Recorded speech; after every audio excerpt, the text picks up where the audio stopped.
Yep, hi all, quick summary on the DeLorean, progress so far. So as you can see, it's back on all four wheels, which is cool. Seats are in, runners clean, painted, etc. Got the gear shift gator here, pretty manky, so trying to something with that, fix that, sew a new one, something on those lines. So I've had it running, say earlier, and basically it's billowing out sort of smoke. And turned out that there's basically water in the engine. There was, obviously from where I was cleaning it, steam cleaning it, all that sort of, that type of gist basically, you know, where it's left out, you know, in the garage, obviously it was covered over and things, but there's damp, condensation, etc. Had some amount of water in it, so just drained out the oil, put another few litres just through to flush it, and then put about 6 litres in approximately. Battery's all in with the quick release sort of connector on there. All the lights are all sorted.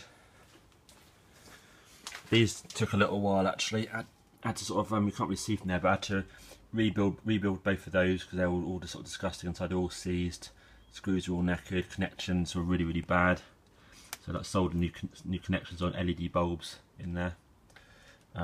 Painted the plates underneath, put some new stainless steel screws on. Yeah, you can't really see from here, but that actually took quite a while because it's quite a fiddly job, that is.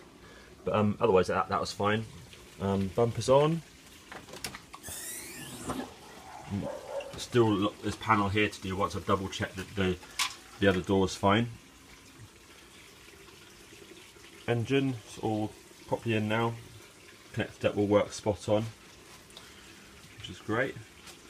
Obviously I haven't actually driven it, so sorry, I shouldn't say that it's spot on, but got a repair to do there.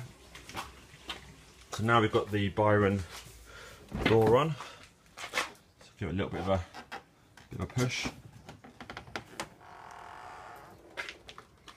I mean, basically this strut is knackered, so I've tried it on the other side, doesn't even pop better. It lifts up about you know, a foot I suppose. So yeah, I need to do that, and that's the Byron bar in there. But yeah, I'll order a new one of those. I'll probably need a new pair, I expect, and try that. And if necessary, of course, I can add some additional torque onto the bar.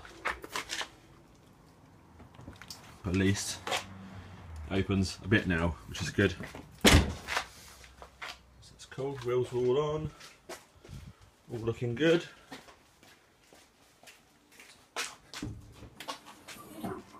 Here. I've left all these panels off just until I've basically thoroughly sort of check it, make sure it's all fine, there's no leaks. You know, with anything potentially need to leave off, so maybe to do the air con down there via that valve. I'm not sure, but I'm pretty sure.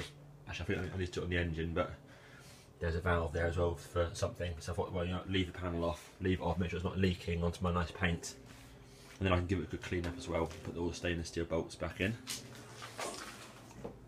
That's cool. Need to get headlights out. Headlights are on order. So I believe I need to remove some of these trim bits here in order to get the relevant lights out, which I guess are probably these ones here with this on. So I need to do that. Front end is all done. Tyres looking cool. Stainless steel there. And not really cleaned it yet. And again, things like that, you know, I'll put that down once the door's sorted. I'll put the trim piece back in, and then that clips around the trim piece. Adjust it up. Same for this boot lid, you know, there's no point, I put it on loosely, there's no point making it absolutely fit perfectly until it's ready, because I have to take it off again. And there we go. That's how it's looking pretty sweet. Sounds good when it starts. Nice.